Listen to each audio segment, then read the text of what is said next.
नमस्ते दोस्तों। सुबह सुबह एक सिंपल सी रंगोली बनाई। लास्ट संडे का ब्लॉग है। यहाँ पर इंस्टा हेल्प मैंने बुक की थी। सैटरडे को ही रात में बुक की थी, तो वो सुबह सुबह 7 बजे आ गई थी।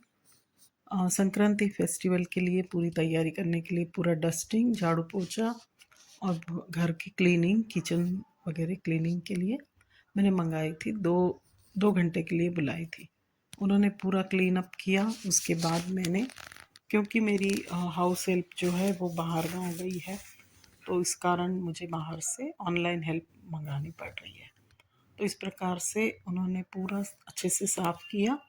2 आवर्स में उन्होंने पूरा डस्टिंग किया घर, और उसके बाद झाड़ू पोछा किया और जाले वगैरह निकाले, पूरे बालकनी वगैरह साफ़ किया। तो इस प्रकार से आजकल ऑनलाइन हेल्प हैदराबाद में मिल जा रही है।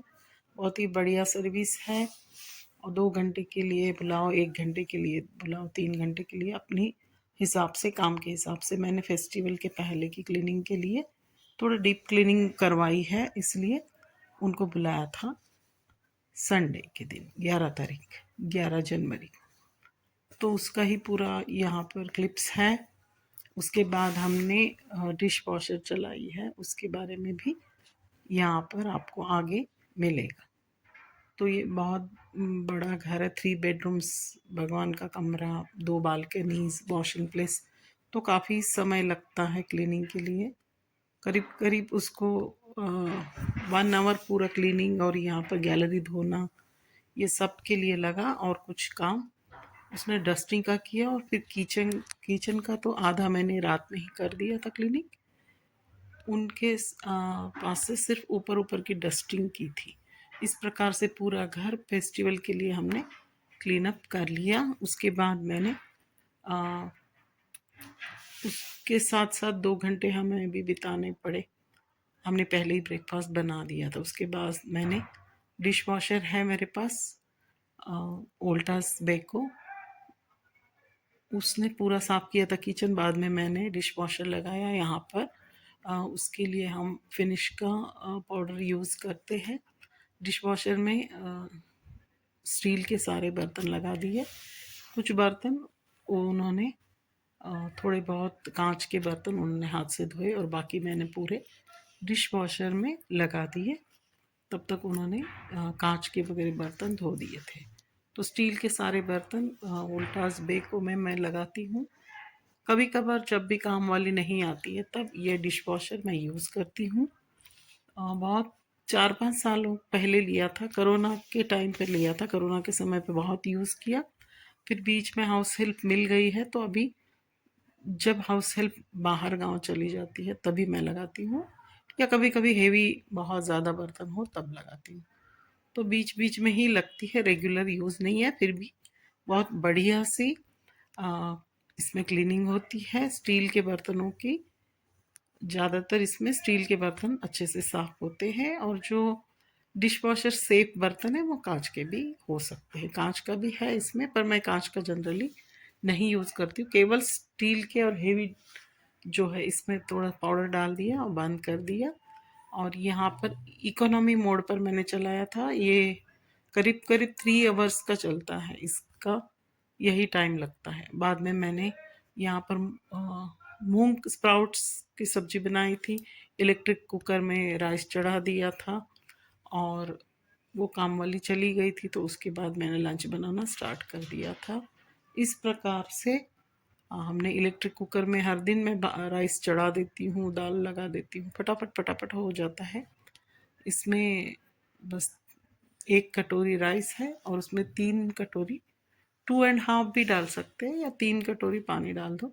वो आराम से आधे घंटे में बनकर तैयार हो जाएगा। तब तक आप दूसरे काम करते रहो। ये इलेक्ट्रिक कुकर अगारो का है, उसका बहुत फ़ायदा है। इससे बिल्कुल भी प्लेटफॉर्म गंदा नहीं होता है। इसमें आप दाल भी बना सकते, चावल भी बना सकते हो, सब्जी भी बना सकते, पुलाव भी बना सकते हो, जो मर्जी आप। इसमें भी टाइम लगता है, लेकिन हम दूसरा काम कर सकते हैं। तब तक हम दाल, इसमें आप चावल चढ़ा दो, सब्जी चढ़ा दो ऊपर स्टीमर में। और बाकी फिर यहाँ पर हमने खोबरे की चटनी बनाई थी। ये लास्ट संडे का 11 तारीख का ब्लॉग है। खोबरे की चटनी जो जो बनाया था, फिर दाल चढ़ा दी थी सादे कुकर में, एक छोटी कटोरी की दाल, चावल, सब्जी, चटनी जो भी है, और फटाफट फटाफट ये उसी दिन का लंच का मेनू तैयार किया था। सिर्फ दाल चावल और सब्जी और चटनी मैंने बनाई थी, और पराठे बाहर से मंगाए थे। यहाँ पर है रात के समय की सब्जी, जो मिक्स वेजिटेबल है, मटर वगैरह की, वो बनाई थी, और एक पुलाव बनाया था नाइट टाइम में। सिंपल होता है। और ये मूंग के दाल के जो चीले बनाने थे उसके लिए प्रिपेयर करके रख दिया था, दूसरे दिन के लिए प्रिपरेशन भी ये इसी में चल रहा है। तो ये लंच थाली का फोटो है। इस प्रकार से यहाँ पर लंच थाली पूरी तैयार है। उसके बाद मैंने पूरा किचन क्लीन अप किया, और प्लेटफॉर्म, गैस वगैरह सब कुछ साफ सफाई कर दी, और पूरा अच्छे से क्लीन करके रख दिया। दोपहर में ही 1 बजे तक ये सब काम हो चुका था, क्योंकि शाम को अलग काम रहता है। शाम को अलग रेसिपीज बनानी थी, सब्जी, पुलाव वगैरह अलग। पर जैसे ही काम हो जाता है, लंच हो जाता है, तो फिर सबसे पहले मैंने पूरा किचन का क्लीन अप कर दिया। हर दिन रात में भी किया जाता है, और जितनी बार खाना बनता है उतनी बार तो किचन का क्लीन अप करना ही पड़ता है। तो रात में भी मैंने पूरा क्लीन अप करके ही सोती हूँ। फिर उसके बाद नाश्ता और लंच होने के बाद एक बार हो जाता है, फिर डिनर बनाने के बाद एक बार, शाम को चाय कॉफ़ी के बाद थोड़ा सा कपड़ा मार लेते हैं बस। लेकिन जब डिनर बन जाता है तो इसके बाद फिर मैंने डिनर में पुलाव बनाया था, पर उसकी क्लिप्स मैंने नहीं ली है। तो फिर दोपहर में भी एक बार क्लीन अप हो जाता है, और फिर ये रात में एक बार पूरा साफ सफाई, कपड़े से पोंछना और गैस को साफ करना, ये सब कुछ कर दिया। सब्जियां सब लगा कर रख दी, और यहाँ पर पूरा रात में ही किचन क्लीन करके रख देने से कल के लिए हम पूरा रेडी हो जाते हैं। जैसे ही कि किचन हमारा 2 या 3 बार साफ होता है, एक बार नाश्ता और लंच के बाद, और एक बार डिनर के बाद। डिनर के बाद ये सब कुछ मैंने क्लीन अप कर दिया, और इस प्रकार से हमारा लास्ट का संडे 11 जनवरी का दिन इस प्रकार बीता।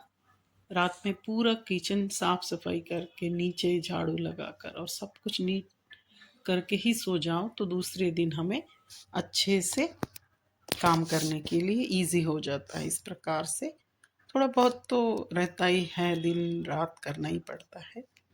तो किचन का प्लेटफॉर्म तो 2-3 बार साफ होते ही रहता है। कभी टाइम ना मिले तो रह जाता है, लेकिन जनरली तो क्लीन अप करके ही सोना बढ़िया होता है। इस प्रकार से हमने हमारा ब्लॉग देखा, उसके लिए आप सभी का धन्यवाद। Please like, share and subscribe कीजिए। Thank you.